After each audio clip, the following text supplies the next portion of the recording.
സാത്താന് പ്രേരിപ്പിക്കാനും പ്രലോഭിപ്പിക്കാനും സാധിക്കുകയുള്ളൂ.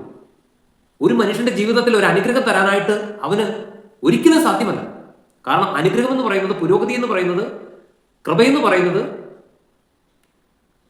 സാമ്പത്തിക മേഖലയിലുള്ള തകർന്നു പോകാത്ത യഥാർത്ഥ വളർച്ചയെന്ന് പറയുന്നത് അത് ദൈവത്തിൽ നിന്ന് മാത്രം വരുന്ന കൃപയാണ്, ദൈവത്തിൽ നിന്ന് മാത്രം വരുന്ന ഒന്നാണ്.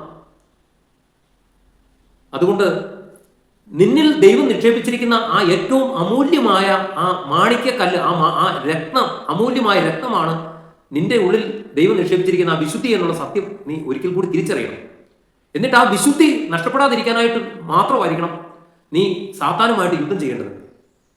അതിനു വേണ്ടിയിട്ട് ആ യുദ്ധത്തിൽ നീ എന്ത് ചെയ്യണമെന്നുള്ളത് വീണ്ടും നമ്മൾ നേരത്തെ വായിച്ച വചനത്തിന് താഴേക്ക് പറയുകയാണ്. നമുക്ക് അതുകൂടെ ഒന്ന് വായിച്ചു കേൾക്കാം.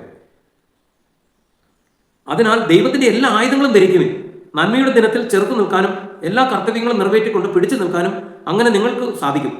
അതിനാൽ സത്യം കൊണ്ട് അരമുറുക്കി നീതിയുടെ കവചം ധരിച്ച് നിങ്ങൾ ഉറച്ചു നിൽക്കുവിൻ.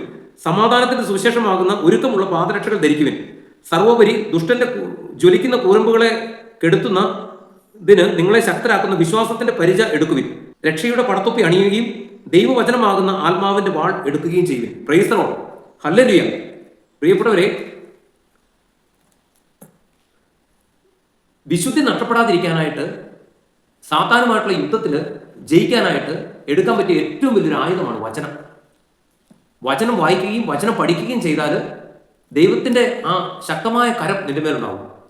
സാത്താന് ഒരു വിധത്തിലും നിന്നെ വിശുദ്ധിയുടെ മേഖലയിൽ നിന്നെ തോൽപ്പിക്കാനോ നിന്റെ വിശുദ്ധി കവർന്നെടുക്കാനോ സാധിക്കില്ല.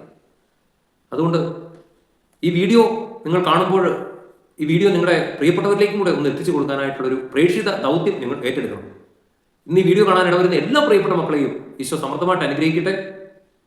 ഈശോ മിശിഹായ്ക്ക് സ്തുതിയായിരിക്കട്ടെ.